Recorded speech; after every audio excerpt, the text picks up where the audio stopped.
L'olympisme. En bon sportif que vous êtes, ça vous parle?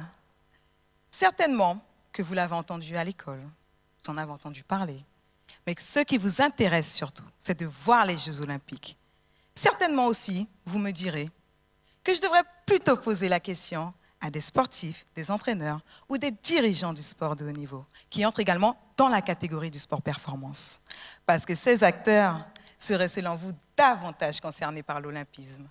Mais si je vous dis Pierre de Coubertin et cette citation devenue célèbre, l'important c'est de participer. Vous voyez, ça vous parle.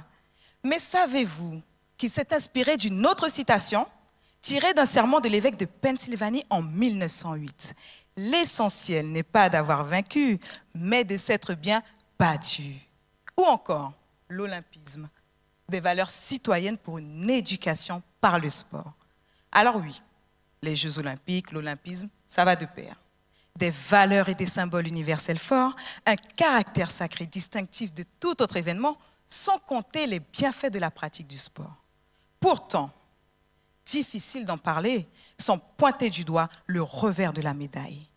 Corruption, dopage sont des exemples bien médiatisés, sans parler de ceux qu'on ne voit pas, qu'on n'entend pas. De même, me direz-vous, des valeurs, des symboles qui peuvent servir de propagande. C'est vrai, les enjeux à ce niveau sont de taille et des choix s'imposent. Mais justement, pensez-vous que performance et professionnalisation soient incompatibles avec éducation aux valeurs du sport et de l'olympisme? Il s'agit de ma thèse. Creusons le sujet. Les événements des derniers Jeux, par exemple, ont suscité un vif intérêt autour de ces valeurs. En effet, un esprit sain dans un corps sain, reprend Coubertin. Pourtant, la santé mentale du sportif et la préserver ne semble pas être une priorité, ni un critère de performance.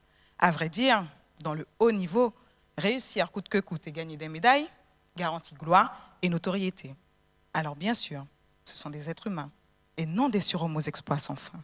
Ces valeurs humaines et portées par l'olympisme seraient alors essentielles dans le sport.